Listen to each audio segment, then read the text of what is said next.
Hello everyone, it's Kari, and today I have this set from Altenew called the Monstera 3D die set. And we're going to use this in a little different way today.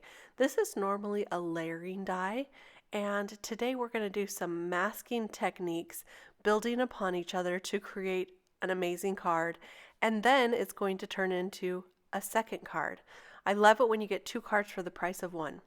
So I have this masking paper by Gina, and I'm just cutting out a few of these leaves, not the layering leaves, but the ones that are the full leaves, and I'm going to use that on my card. I'm starting out with some Neenah Solar White 80-pound paper here, and I'm just going to take those masks. I cut out a few more, so I think I have, I don't know, maybe 5 in total here. I'm just going to peel off the backings to each of these masks and place them on this cardstock. I am working to create an arrangement that is pleasing to the eye, and I'm just going to barely put those down with my finger, but then when I'm happy with the arrangement, I'll use my Teflon bone folder to really press that down.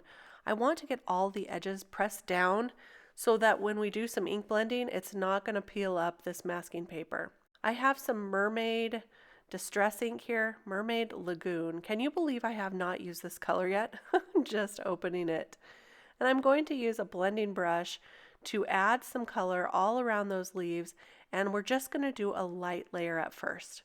Now this is where I changed my mind later, so don't pay attention to this part. I left it in so that you can see my thought process and then where this is all headed. I started to remove all of that masking paper on all of the leaves. Look how beautiful this looks so far, but we're not done yet. We're going to create an even fuller arrangement by adding some more masks to this card. The idea was to create multiple layers of feeling in this arrangement here for this plant so that some leaves were darker and some were lighter as we go on, because as we ink another layer over this, you will see that some leaves are going to be bright white and some are going to be a little more blue, have a little more blue tint to them. As I started inking up this second layer, putting on an even darker coverage, I realized that I wanted to keep those masks on the first layer. I want those to remain that white, beautiful paper beneath. So I did have to cut a few extra masks here so that all of those leaves were completely covered up, and then I continue on with the ink blending. Today I'm only using this one color of ink, which is, I know, shocking for me, right? And you can use any color you want for this technique to build upon the masking. It turns out just amazing no matter what the color. Now for this next step, I wanted to add some white splatters all over the background, and I'm leaving those masks on and taking some Gansai Tambi watercolors. I really like this white because it is a bright, nice white. And then I'm going to put it on my acrylic block and just kind of flick it off with my paintbrush. You can see it adds just some small, beautiful spatters there in the background. And then I'm going to go ahead and set this aside to dry. While that's drying, I'll assemble these vases together. This is what the potted plant is going to go into, and I'm building up 3 or 4 layers here of cardstock with the green. Actually, I think I did 5 layers. Then I'll also add right on top of that a decorative blue piece so that it's just kind of one of those, decoratory vases like you'd get at Home Goods. That's one of my favorite stores, by the way. I don't know if you have a Home Goods where you are, but I miss that place. I decided it needed even more layers, and so I'm using this tree ring stencil here from Altenew. It's going to give it more attention right behind the Monstera leaves and kind of create a focal point. For this, I'm going to just tape this down and really quick take a darker color blue, which is the Faded Jeans color, and I will ink that on using one of these makeup brushes here. Just real quick, and kind of a light layer too. It's not huge, it's not anything really dark, but it does create quite an impact. See there? Just a beautiful design behind that whole thing. At this point, I also decided it needed some gold splatters. So I'm taking the same Gansai Tambi paint, putting it on my acrylic block after I sprayed it with water to soften it, and then I'll spritz that on with my paintbrush off the side of the acrylic block. This is one of my favorite ways of doing this technique. I think it turns out really good every time.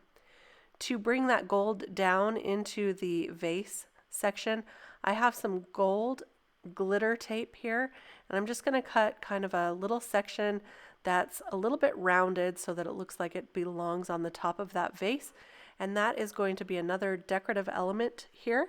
And now it's time to remove all of those masks. Now I'm doing this very, very carefully because y'all know that, did I just say y'all? I'm not from Texas, I'm from Arizona, and that just somehow came out. But you do know that I like to keep my masks because in case I want to reuse them, in this case you'll see what I do with them in just a moment.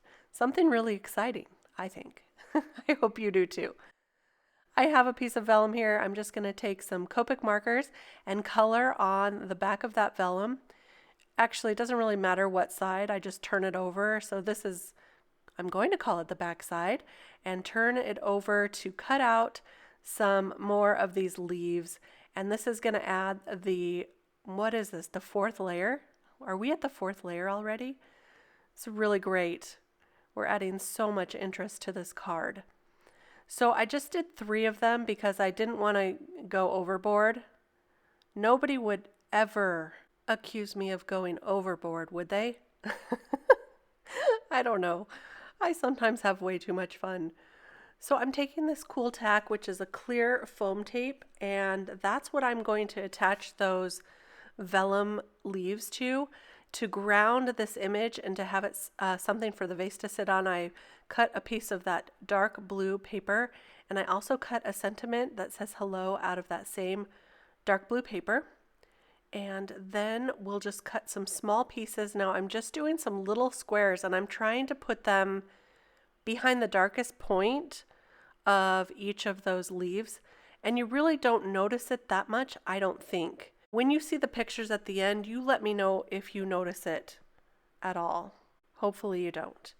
Anyway, I really like this clear foam tape. It does pop them up a little. I wanted to have some dimension from the back of the card.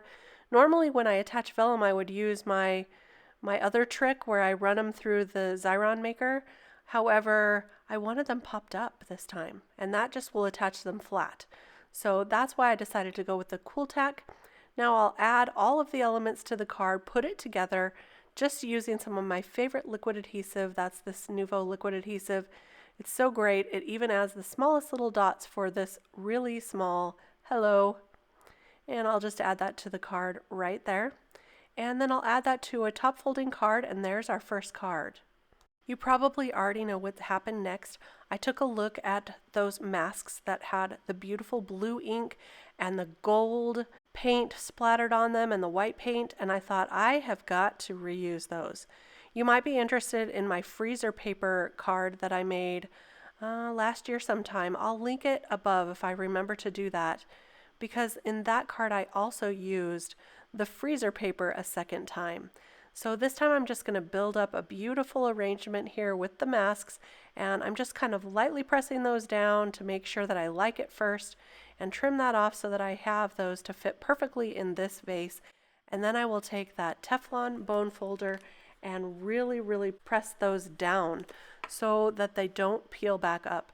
Now masks you can use over and over again, but you might recall that I have used some of these masks already 2 or 3 times. I have a trick for keeping those stuck down, and I'm going to share that with you in just a minute. For the vase, I used still a part of that vellum that I colored with the green Copic marker, and that's going to be the top portion of this designer vase. And I used my Xyron adhesive sticker maker for that trick to put that vellum down without being able to see the adhesive behind it. Now I'm going to take this sentiment. This is from the Hero Arts Altenew collaboration set, and it says live life in full bloom. I'll just go ahead and stamp that right here with some black ink right onto the top of that arrangement. It looks so pretty. I cut down that panel just a little bit so that it would fit on a top folding card with an edge all the way around, and I'll attach that to the card with some 3M foam tape to give it a little bit more dimension and interest. And there is our second card. Simple, beautiful, easy, and I love it when you get a 2-for-1 card out of things that you already had created. This is my trick that I like to do. I have some Nuvo translucent drops. These are barely noticeable when you put them on the leaves, and I'm going to attach them on the edge of some of those leaves that look like they may come up or peel up, and that is going to convince them to just stay right there where they are on the card, and this will add a little extra help for that masking paper to just stay where it is. And then I added some extra around the edges here too. So pretty, and there is our card. I hope you enjoyed these 2 projects today, creating masking and layers and a second card with what we already had created. I wanted to add a little bit of gold to that one as well, and so I just drew it on with a glitter pen here, and there you have it. That is our projects for today. I hope you enjoyed this, and I hope you'll leave me a comment and let me know which one you like better, and if you like creating cards like this as well, where you get 2 for the price of 1. It's always so fun to hear what other people do in their card making. I really appreciate you giving me a thumbs up, and I love it when you leave me comments as well. Thank you so much for stopping by today and coming back again and again. Please be sure to subscribe to my channel so you don't miss a thing. I'll be back real soon with some more inspiration, and until then, I hope you have fun crafting. We'll see you later. Bye-bye.